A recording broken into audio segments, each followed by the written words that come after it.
Hello everyone, I hope you're all having a very sandy day and welcome to Sandy Shores, a series of me talking about architectural styles and their history inside of Minecraft. And hopefully I can give you more options to build in your Minecraft world. I am so excited to get started on this series and to deliver some new knowledge to you. And today we are beginning with the United States history of architecture to celebrate the country's birthday. But don't you worry, I'll be talking about architecture all around the world, from Asia all the way back to the Native Americas. So let's begin with early colonial.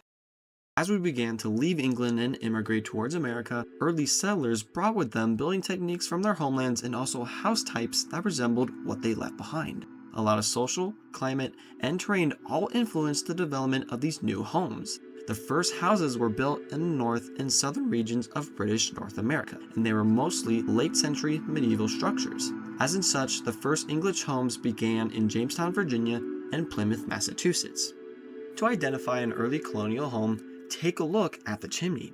As in such, coal was first used for heat, and fireplaces with big projective chimney stacks were developed to exhaust that oily smoke out through the roof.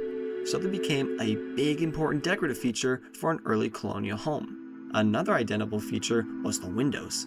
Glass panes were very expensive during that time and had to be brought in from England, so they occupied a small percentage of the exterior walls. They were diamond paned, leaded glass casement windows incorporated into those houses. Before modern manufacturing, glass was blown by hand into cylinders or flat discs, because the manufacturing method could only produce small irregular pieces without large distortion, so the glass had to be cut down into small geometric shapes. The diamond shape provided structural stability when combined in with the leaded casement. Another identifiable feature was the jetted overhang of the second floor, or singularly called a jetty overhang. It was a medieval timber framing technique where the upper floor projects outward from the floor below. This overhang was also used to maximize space and offer protection from the floors below. For early colonials too, having a jetty overhang often symbolized status, demonstrating a carpenter's skills and the homeowner's wealth. These jetty overhangs also became known as garrison houses. This house I am building is the Ironworks house, which looks awfully similar to the Witch House in Salem, Massachusetts. The only difference being is the shape of the door and the shape of the central chimney. The Witch House is over 400 years old, and the only structure still standing in Salem that has a direct connection to the witchcraft trials. This house has the identical features that I mentioned earlier: the jetty overhang, the large central chimney, and the diamond-shaped windows, but also these little features called drops, or a pendant right underneath the jetted overhang. Most of the early colonial survivals are restored and are also open to the public. They have had their lead glass removed and replaced with a double-hung wooden sash window. They serve as a good reminder of why people immigrated to the Americas in search for a new life. To mostly create an early colonial home in Minecraft is to have at least one of these features: either steep roofs, a centralized chimney, or smaller side chimneys, limited amount of windows, or split open floor pan, which is usually across the chimney. When it comes to using wood, pale oak makes for a good use on the walls, or also dark oak if you want that witch house look.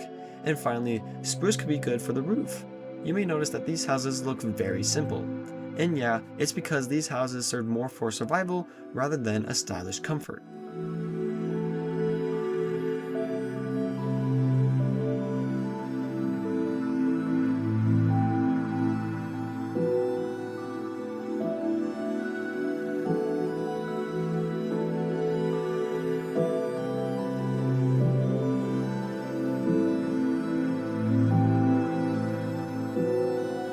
Here's a cool fun fact: exterior louvered blinds, or shutters, were originally used as a security feature rather than a decorative element, or climate control device. At first they were solid boarding, but rather than paneled.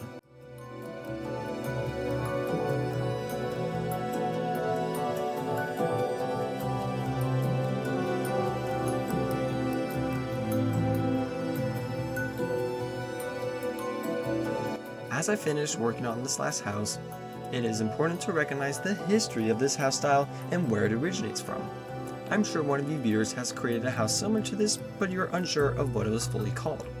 I'm hoping this house style has inspired you to create one just like it, or even a whole town. Early colonial homes have laid the framework and beginning for homes across the United States.